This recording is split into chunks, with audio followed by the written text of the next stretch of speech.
अगर आपको पता चले कि वो बिजनेस आइडिया जिसे आप बहुत पसंद करते हैं वो आने वाले कुछ सालों में बहुत तेजी से डबल ग्रोथ शो करने वाला है, तो आप क्या कहेंगे?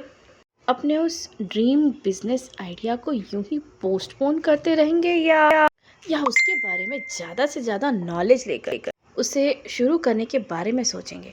आई एम श्योर कि आप उसके बारे में डिटेल्स कलेक्ट करना या उसके बारे में कुछ डिटेल्स जानना पसंद करेंगे, क्योंकि ताकि उसमें आपको स्कोप और प्रॉफिट दिखते ही आप उसको स्टार्ट कर सकें।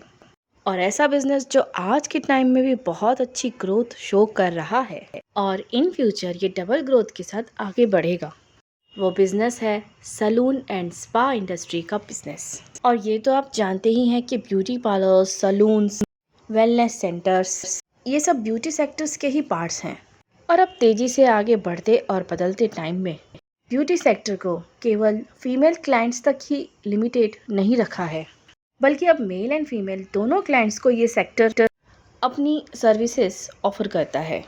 ऐसे में आप भी अगर सलून बिजनेस शुरू करना चाहते हैं तो भाई इस वीडियो को लास्ट तक देखते जाइए, ताकि आपको पता चल सके कि सलून शुरू करने के लिए आपको किन किन बातों का ध्यान रखने की ज़रूरत पड़ सकती है और कौन से स्टेप्स को फॉलो करके आप इस प्रोसेस को पूरा कर सकते हैं। तो चलिए शुरू करते हैं और सबसे पहले ये जान लेते हैं कि एक सलून आखिर होता क्या है।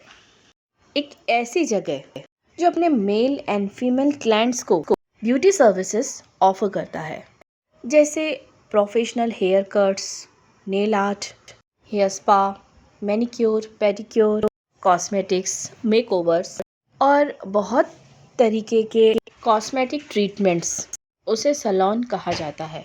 इसे आप ब्यूटी सैलून भी कह सकते हैं और इसके सेटअप के लिए आपको ये स्टेप्स फॉलो करने होंगे। नंबर 1, सबसे पहले आप मार्केट रिसर्च करें। आपका इंटरेस्ट भले ही सैलून बेसिस में हो और आप इसकी अच्छी नॉलेज भी रखते हो, लेकिन फिर भी बिजनेस स्टार्ट करना एक अलग ही बात होती है, जिसके लिए प्रॉपर और कंप्लीट नॉलेज होनी बहुत ज़रूरी है। आपको पता होना चाहिए कि अभी इस इंडस्ट्री में क्या ट्रेंड्स है, मीन्स क्या ट्रेंडिंग में चल रहा है, क्लाइंट्स कैसे सर्विसेज पसंद कर रहे हैं, आपके शहर के टॉप सैलून कौन से हैं और उनके टॉप पर रहने का रीज़न क्या है, आपके आसपास के सैलून बिजनेस में कितना कंपटीशन चल रहा है और आपके कॉम्पिटिटर्स की कौन सी सर्विसेज और ऑफर्स की वजह से क्लाइंट्स उन्हें पसंद कर रहे हैं। इस बिजनेस को स्टार्ट करने के बाद कितने टाइम बाद आप प्रॉफिट अर्न करना शुरू करेंगे और क्या आप इस बिजनेस चैलेंजेस को compete कर पाएंगे? ऐसे सभी सवालों के जवाब ढूंढिए, कुछ के जवाब खुद से और कुछ के जवाब मार्केट से। और जब आप श्योर हो जाएं कि ये बिजनेस मेरे लिए राइट चॉइस है, तो बस फिर अगला कदम आगे बढ़ाइए। और अगला कदम हो सकता है नंबर 2 पर फ्रेंचाइज या इंडिपेंडेंट सैलून डिसाइड कीजिए। अपना एक बिजनेस टाइम डिसाइड कीजिए और आप इसे इंडिपेंडेंटली रन करना चाहते हैं या फिर किसी फ्रेंचाइज के फॉर्म पर शुरू करना चाहते हैं, क्योंकि किसी मेजर बिजनेस की फ्रेंचाइज के तौर पर काम करने के लिए डिफरेंट रिक्वायरमेंट्स हुआ करती हैं, जिसमें business opening, operations, employ training और प्रमोशन एक्सेट्रा के लिए असिस्टेंट्स प्रोवाइड किया जाता है। और सैलून अर्निंग्स पर एक फ्रेंचाइज फी चार्ज की जाती है, जबकि इंडिपेंडेंट बिजनेस को आप अपने बिजनेस प्लान के अकॉर्डिंग रन कर सकते हैं। इस बिजनेस टाइप में कंपैरेटिवली कम इन्वेस्टमेंट और ऑपरेटिंग कॉस्ट होता है। नंबर 3 पे है अपने सैलून में प्रोवाइड कराने वाले सर्विसेज को डिसाइड करें। सैलून या ब्यूटी सैलून बहुत तरह के सर्विसेज ऑफर करते हैं। अब शुरुआत में आप किस तरह से अपने बिजनेस को एस्टेब्लिश करना चाहेंगे, ये आपको क्लियर होना चाहिए। आप इंडिविजुअल सर्विसेज ऑफर करेंगे या फिर कोई पैकेज ऑफर करेंगे। इसके साथ साथ आप जो भी सर्विसेज जिस भी तरह ऑफर करने वाले हैं, उनके चार्जेस भी आपको डिसाइड करने होंगे और इस टाइम आप मार्केट रिसर्च की हेल्प से ज़रूर से लें। नंबर 4 पे है टारगेट कस्टमर्स आइडेंटिफाई करिए। आपको पता होना चाहिए कि आपके ऑफर सर्विसेज कौन से एज ग्रुप या कौन से क्लास के लिए ज़्यादा सूटेबल रहेंगे और आप कौन से एज ग्रुप या क्लास को ध्यान में रखकर ये बिजनेस स्टार्ट करने वाले हैं। यानी आपको पता होना चाहिए कि आपके टारगेट कस्टमर्स कौन हैं। ये पता करने के बाद आप अपने सैलून बिजनेस के लिए एक थीम सेट कर सकते हैं और उसी के अकॉर्डिंग अपने सैलून के इंटीरियर और लुक्स को तैयार करवा सकते हैं। आप अपने सैलून बिजनेस का क्या नाम रखें, ये भी कुछ हद तक आपके टारगेट कस्टमर्स पर डिपेंड करेगा। नंबर 5 पर आता है फंड्स अरेंज करें। आगे चलकर आपका बिजनेस ज़बरदस्त ग्रोथ दिखा सकता है।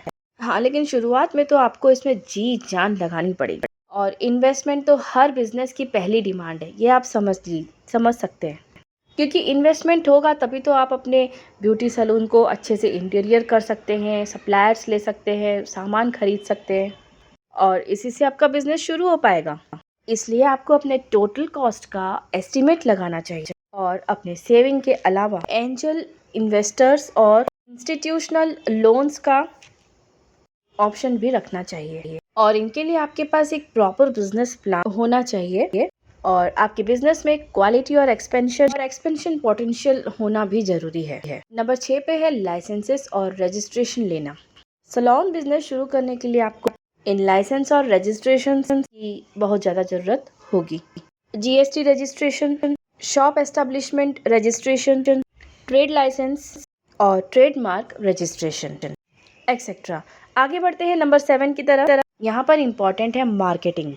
अपने बिजनेस को जल्द से जल्द टारगेट कस्टमर्स तक पहुँचाने के लिए मार्केटिंग की बहुत ज़्यादा ज़रूरत होती है और इसके लिए आपको डिजिटल मार्केटिंग के ऊपर फोकस करना चाहिए और आपके पास एक वेल डिज़ाइन और अट्रैक्टिव वेबसाइट तो होनी ही चाहिए जिसमें आपके सैलून की सारी सर्विसेज लिस्ट हों और अगर आप प्रोडक्ट्स भी ऑफर करते हैं तो उनकी भी लिस्ट वहाँ पर होनी चाहिए। और हाँ, सोशल मीडिया प्लेटफॉर्म्स में भी आपको एक्टिव रहना होगा और आपकी ये डिजिटल प्रेजेंस आपको जल्द से जल्द आपके क्लाइंट्स तक पहुँचा देगी। अपने बिजनेस को ऑनलाइन प्रमोट करना तो आज के बिजनेस की डिमांड है, लेकिन इससे फिजिकल मार्केटिंग का बेनिफिट कम नहीं हो जाता। इसलिए आपको पैम्पलेट्स प्रिंट करवा कर अपने लोकल एरिया में सर्कुलेट जरूर से करवाने चाहिए और हाँ, डिस्काउंट्स और ऑफर्स को अट्रैक्टिव वे में प्रेजेंट करके आप अपने बिजनेस की एक अच्छी शुरुआत कर सकते हैं। क्योंकि बिजनेस चाहे जिसका भी हो, कस्टमर्स और क्लाइंट को डिस्काउंट्स और ऑफर्स बहुत ज़्यादा अट्रैक्ट करते हैं और इस तरीके से इन 7 स्टेप्स को ध्यान में रखकर आप अपना बिजनेस प्लान तैयार कर सकते हैं और मार्केट रिसर्च के बेस पर स्टेप बाय स्टेप आगे बढ़ सकते हैं। तो दोस्तों, आपको ये वीडियो कैसा लगा हमें कमेंट सेक्शन पे लिख करके ज़रूर बताइए और इसके अलावा आप अगर अपना पर्सनल एक्सपीरियंस शेयर करना चाहते हैं तो वो भी करके बताइएगा। और अब चलिए रखिए अपना बहुत सारा ख्याल। फिर हम मिलेंगे कुछ बहुत ही इंटरेस्टिंग अच्छे एजुकेटेड कंटेंट्स के साथ only on TK quick support पर। Till then, bye bye, take care.